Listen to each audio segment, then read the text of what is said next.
تیمم کے لیے پانچویں شرط یہ ہے کہ تیمم جب کیا جائے گا تو یا تو پورے ہاتھ سے کیا جائے یا اکثر حصہ کے ساتھ مسح کیا جائے، یعنی ہاتھ کا اکثر حصہ ساتھ لگایا جائے جہاں پہ مسح کرنا ہے وہاں پہ، یا پورا ہاتھ جو ہے نا وہ لگایا جائے۔ تیمم کے لیے پانچویں شرط یہ ہے کہ پورے ہاتھ سے یا ہاتھ کے اکثر حصے کے ساتھ مسح کرے۔ اگر 2 انگلیوں کے ساتھ مسح کیا تو جائز نہیں ہوگا، خواہ دونوں انگلیوں کو بار بار پھیر کر تمام اعضائے تیمم پر مسح کر لے۔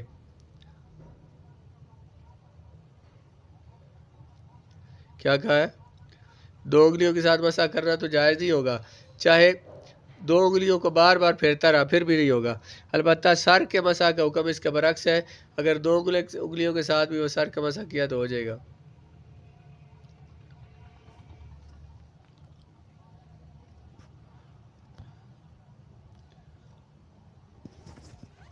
اکثر حصے کے ساتھ مسح کریں۔ اگر 2 انگلیوں کے ساتھ مسح کیا تو جائز نہیں ہوگا، خواہ دونوں انگلیوں کو بار بار پھیر کر تمام اعضاء پر مسح کر لے، یعنی انگلیوں کے ساتھ پورے ہاتھ کی یا ہاتھ کی اکثر انگلیاں اکٹھی جو ہے انہیں رکھے گا، انہیں مٹی پہ مار کے تو انہیں جسم پر مارے گا۔ البتہ سر کے مسح کا حکم اس کے علاوہ ہے کہ اگر 2 انگلیوں کے ساتھ سر کا مسح کیا، ایک دفعہ ایک انگلی کے ساتھ، پھر دوسری کے ساتھ، پھر تیسری کے ساتھ، تو اس طرح سر کا مسح ہو جائے گا۔ اب تیمم کا طریقہ ہے۔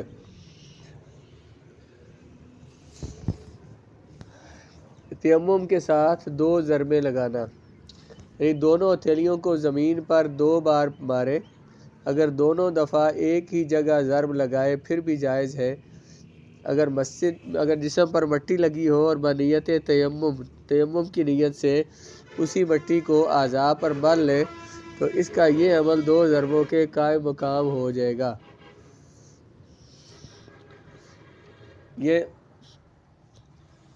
اس کا طریقہ یہ ہے کہ جس کو ضربے کا ہے، ضربے کا مطلب آپ کے سامنے آپ کے مٹی ہے یا کسی چیز پر مٹی ہے تو آپ نے دونوں ہاتھ جو ہے وہ اس کے اوپر پھیر لیے اور دونوں ہاتھوں کو چہرے کے اوپر پھیرا تو یہ ایک ضرب ہوگی، اور اس سے آپ نے چہرے کا مسح کر لیا۔ پھر دوبارہ مٹی پہ پھیریں گے، مٹی پہ اس کو لگائیں گے ہاتھوں کو اور اس مٹی کو جھاڑ لیں گے تاکہ چہرے پر مٹی جمع نہ ہو جائے گی، تو اس سے ہاتھوں کو جھاڑ کے تو پھر ان کے ساتھ دونوں بازوؤں پہ پھیریں گے، دونوں ہاتھوں کو دونوں بازوؤں پہ پھیریں گے، اس طرح بھی تیمم ہو جائے گا۔ لیکن یہ اس کا جو ہے نا وہ طریقہ جو ہے وہ آپ کو میں کر کے دکھاؤں گا پورا، تو پھر آپ اس کو یعنی کوئی جگہ ایسی رہ نہ جائے کہ جہاں تک مٹی کا والا ہاتھ نہ پہنچا ہو۔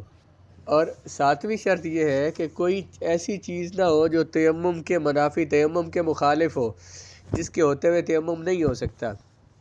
یعنی تیمم کے وقت کوئی ایسی چیز نہ پائی جائے جو تیمم کے منافی مانا نفی کرنا، مخالف ہونا، جیسے کہ حیض کی حالت میں تیمم کریں گے تو اس سے طہارت نہیں ہوگی، نفاس کی حالت میں کریں گے تو اسی طرح بندے کا، لہذا حیض اور نفاس کی حالت میں تیمم جائز نہیں ہے۔ اس طرح اگر تیمم کرتے ہوئے حدث یعنی وضو توڑنے والی کوئی بات پائی جائے تو پھر بھی تیمم جائز نہیں ہوتا۔ یعنی بندہ جو ہے نا وہ تیمم کر رہا ہے اور ساتھ اس کے جسم سے کہیں سے خون نکل رہا ہے تو اب اس کا تیمم نہیں ہوتا، تو تیمم ظاہر تیمم کرے گا تو بندہ تب ہی نا جب اس کا وضو نہیں ہے، پھر اسے تیمم کی ضرورت ہے۔ لیکن تیمم کرنے کے دوران کوئی ایسا عذر بندے کو لاحق ہو کہ جس کی وجہ سے وضو ٹوٹ جاتا ہے، جیسے میں نے کہا کہ خون نکل رہا ہے جسم سے اور وہ ساتھ وہ تیمم کر رہا ہے، تو اس طرح تیمم نہیں ہوگا۔ جب وہ عذر ختم ہو جائے گا تو پھر تیمم کرے۔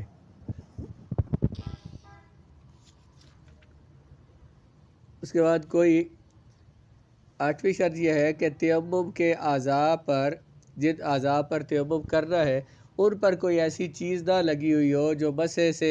مانع ہو، جو مسح سے روک رہی ہو۔ جیسے کہ چہرے کے اوپر کوئی چیز لگی ہوئی ہے، مثلا کوئی چیز بندے نے اوپر لگائی ہوئی ہے، ہاتھ کے اوپر کوئی چیز لگی ہوئی ہے، جس سے جیسے ہم نے وضو میں پڑھا تھا کہ کوئی ایسی چیز کہ جس کی وجہ سے جلد تک پانی نہیں پہنچتا، اس کے ہوتے وضو نہیں ہوتا، تو اسی طرح کوئی ایسی چیز ہاتھوں پر چہرے پر ہے کہ جس کے ہوتے ہوئے وہ تر ہاتھ جسم تک نہیں لگتا، وہ بٹی والا ہاتھ جسم پہ نہیں لگتا، تو اس طرح بھی تیمم نہیں ہوگا۔ تیمم کب بندہ کر سکتا ہے؟ تیمم کے لیے شرائط کیا ہے کہ بندہ نیت کرے، اور پھر بندے کو کوئی عذر ہو، اور تیمم کرے گا بھی اس چیز کے ساتھ جو زمین کی جنس سے ہو، اور اعضاء پر پوری طرح مسح کرے گا، پورے ہاتھ یا ہاتھ کے اکثر حصے کے ساتھ مسح کرے، دونوں ہاتھوں کی دونوں ضربے لگائے، دو دفعہ جو ہے نا، پہلی دفعہ مٹی پہ ہاتھ پھیر کے تو پھر چہرے پہ مارے، دوسری دفعہ مٹی پہ ہاتھ لگا کے تو پھر دونوں بازوؤں پہ پھیرے، اور ایسی کوئی چیز بھی موجود نہ ہو جو تیمم کے خلاف ہے، تیمم سے روکنے والی کوئی چیز بھی موجود نہ ہو۔ یہ دونوں میں فرق ہے۔ تیمم کے منافی جیسے کہا کہ کوئی عذر ہے، جیسے کہ حیض کی بات کی ہے، نفاس کی بات کی ہے، یا بندے پر غسل لازم ہے اور وہ غسل کر سکتا ہے، غسل کرنے کی طاقت رکھتا ہے، پھر بھی وہ تیمم کر رہا ہے، تو اس طرح اس کا تیمم نہیں ہوگا۔ یہ وضو کے لیے تیمم کر سکتا ہے، لیکن اگر بندے پر غسل لازم ہے اور وہ تیمم اگر وہ غسل کرے، پانی استعمال نہیں کر سکتا ہے، بیمار ہے یا کچھ بھی، تو وضو کے لیے بھی اسی طرح سے غسل کے لیے بھی ایسے ہی تیمم کرے گا جیسے تیمم وضو کے لیے کیا جاتا ہے، صرف دو اعضاء پہ، چہرے اور دونوں بازوؤں پہ مٹی والا ہاتھ پھیرے گا تو تیمم ہو جائے گا۔ اس کے بعد تیمم کا سبب۔ تیمم کا سبب وہی ہوتا ہے جو وضو کا ہوتا ہے، یعنی وضو کب کرتے ہیں؟ جب بندے کے جسم سے کوئی نجاست نکلے اور بندے کا وضو نہ ہو اور بندے نے عبادت کرنی ہو تو ظاہر ہے اس کے لیے وہ تیمم کرتا ہے۔ دوسری طرح اسی کے لیے وہ وضو کرتا ہے، تو تیمم بھی اسی وجہ سے کرتا ہے جس وجہ سے وضو کرتا ہے، یعنی اس نے وہ عبادت کرنی ہے جو عبادت بغیر تیمم کے نہیں ہوتی یا بغیر وضو کے نہیں ہوتی، اس عبادت کے لیے تیمم کرتا ہے۔ ایسے کام کا ارادہ کرنا، ایسی عبادت کا ارادہ کرنا جو بغیر طہارت کے جائز نہیں ہوتی، اس وجہ سے بندہ تیمم کرتا ہے۔ تیمم کے واجب ہونے کے لیے وہی 8 شرطیں جو وضو کے واجب ہونے کی ہے کہ تیمم کرنا، ظاہر وضو اس پر واجب ہے جس پر نماز واجب ہے، تو اس طرح تیمم بھی اسی پر واجب ہے جس پر نماز واجب ہے۔ تو وہ کون ہے؟ عقل مند آدمی، بالغ ہو، مسلمان ہو، ایسی چیز پر قدرت رکھتا ہو، اسے تیمم جائز ہے، اس کا وضو نہ ہو، اس طرح حیض نہ ہو، نفاس نہ ہو اور وقت تنگ نہ ہو۔ یہ پیچھے وضو میں بیان کیے تھے، وہی ساری جو ہے نا تیمم کے واجب ہونے کی شرائط ہے۔ تیمم کے رکن، تیمم کے فرض وہ 2 ہیں۔ دونوں ہاتھوں کا مسح کرنا، دونوں ہاتھوں پر مٹی والا ہاتھ پھیرنا، دونوں بازوؤں پر، اور چہرے پر مٹی والا ہاتھ پھیرنا۔ اس طرح سے ہاتھ پھیرنا کہ کوئی جگہ بھی ایسی نہ رہے جہاں پہ وہ مٹی والا ہاتھ نہیں پہنچا۔ تیمم کی سنتیں، تیمم کی 7 سنتیں ہیں۔ شروع میں بسم اللہ الرحمن الرحیم پڑھنا، ترتیب کے ساتھ تیمم کرنا، پے در پے مسلسل کرنا، مٹی یا تیمم والی چیز پر ہاتھ رکھ کر انہیں آگے ہاتھوں کو لے جانا، یعنی ہاتھوں کو مٹی کے اوپر رکھا نا آپ نے، ایک دفعہ آگے لے کے ایک دفعہ پیچھے لے کے گئے تاکہ مٹی ہاتھوں کے ساتھ لگ جائے، پھر ان ہاتھوں کو جھاڑ لینا اور انگلیوں کو کھلا رکھنا۔ مٹی جب لگانے لگے ہیں تو انگلیوں کو کھلا رکھنا، یہ بھی سنت ہے۔ تاخیر کرنا، جس آدمی کو پانی مل جانے کا غالب گمان ہو اس کے لیے مستحب یہ ہے کہ مستحب وقت کے ختم ہونے سے پہلے تک تیمم میں تاخیر کرے۔ دیکھیں اگر آپ کے پاس پانی نہیں ہے، آپ کسی ایسی جگہ پہ جہاں پہ پانی نہیں ہے، ظہر کا وقت شروع ہو گیا، نماز کا وقت شروع ہو گیا، تو اب اگر آپ کے پاس پانی نہیں ہے تو یہ نہ کریں کہ فوراً تیمم کر لیں، بہتر یہ ہے کہ انتظار کریں نماز کے آخری وقت کا، جس میں آپ آرام سے اتنا وقت نماز کا رہ جائے جس میں آپ آرام سے نماز پوری پڑھ سکتے ہیں، تو اس وقت تک اگر آپ کو پانی نہیں ملا تو پھر آپ تیمم کر کے نماز پڑھ لیں۔ لیکن اگر شروع میں ہی تیمم کر کے پڑھ لیا تو نماز ہو جائے گی، اس میں حرج نہیں ہے۔ بعد میں اگرچہ پانی آپ کو مل جائے جو نماز آپ نے پڑھ لی وہ نماز ہو گئی، لیکن بہتر یہ ہے کہ تھوڑی سی تاخیر کر کے نماز پڑھے تاکہ شاید آپ کو پانی مل جائے اور آپ اس سے وضو کر کے نماز پڑھ سکے، جو اصل ہے۔ اصل تو وضو کرنا ہے نا، تو تیمم جو ہے یہ وضو کا نائب ہے، وضو کی جگہ پہ ہے، وضو کا خلیفہ ہے۔ تو جب آدمی کو پانی ملنے کا غالب گمان ہو، اسے یہ ہو کہ کہیں نہ کہیں سے پانی مل جائے گا، تو مستحب یہ ہے کہ وہ وقت ختم ہونے سے پہلے تیمم میں تاخیر کرے۔ اگر کسی نے پانی لانے کا وعدہ کیا ہو تو پھر تیمم میں تاخیر کرنا واجب ہے۔ کسی نے وعدہ کیا ہو کہ میں تمہیں پانی لا دوں گا، تو پھر تیمم میں تاخیر کرنا واجب ہے، چاہے نماز کے قضا ہونے کا ڈر ہو۔ اور اگر کسی نے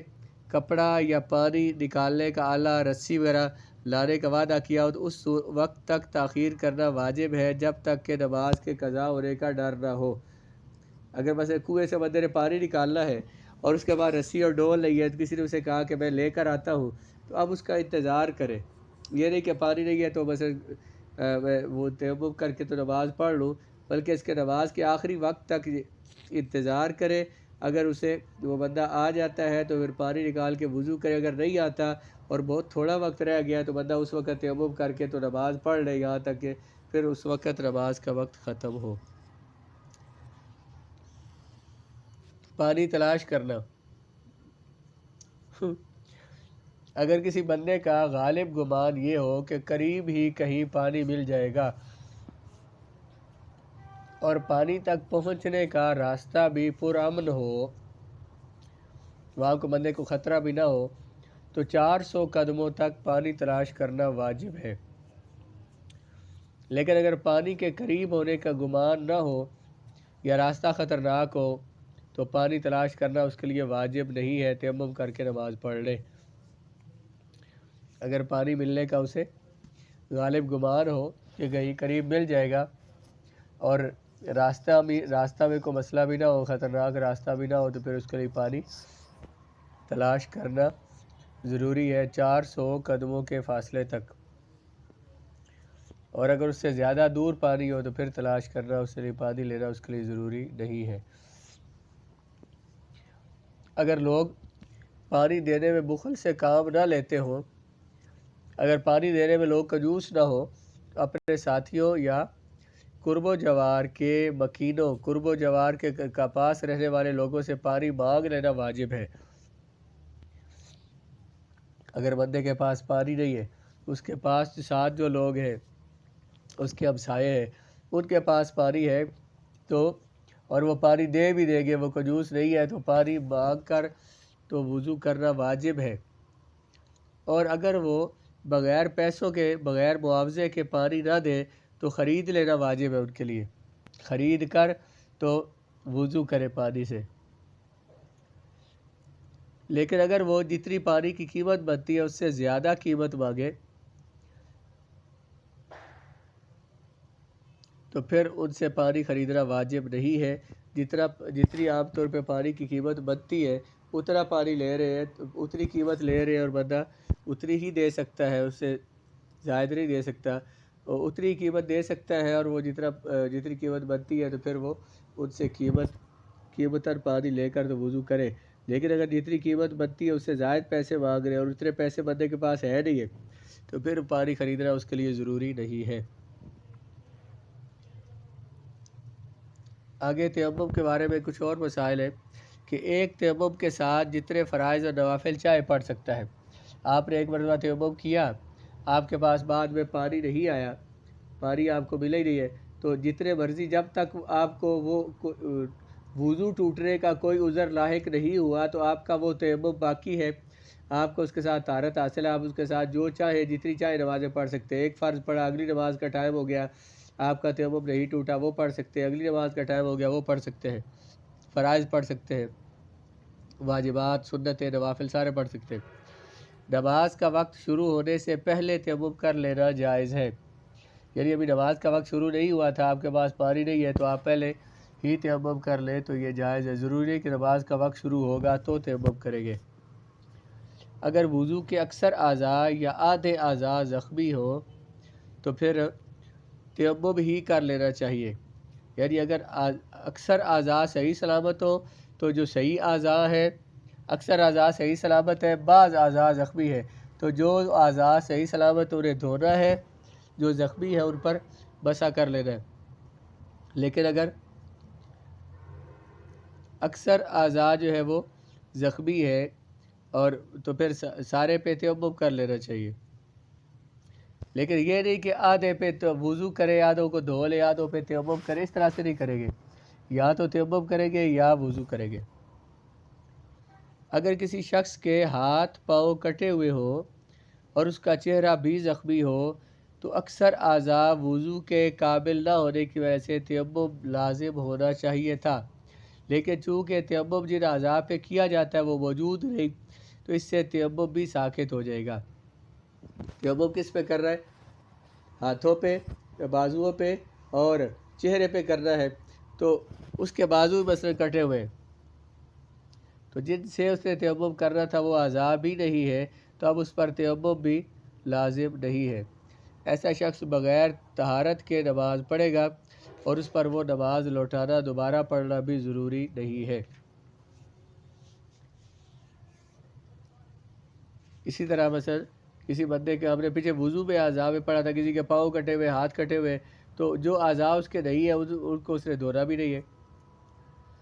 تیمم کو توڑنے والے امور، جن چیزوں سے تیمم ٹوٹ جاتا ہے، جن چیزوں سے وضو ٹوٹ جاتا ہے، ان سب سے تیمم بھی ٹوٹ جاتا ہے، پھر نئے سرے سے تیمم کرنا پڑے گا۔ اس کے علاوہ اگر بندے کو پانی مل جائے اور اتنا پانی کہ جس سے وہ وضو بھی کر سکتا ہے اور اس پانی کے استعمال پر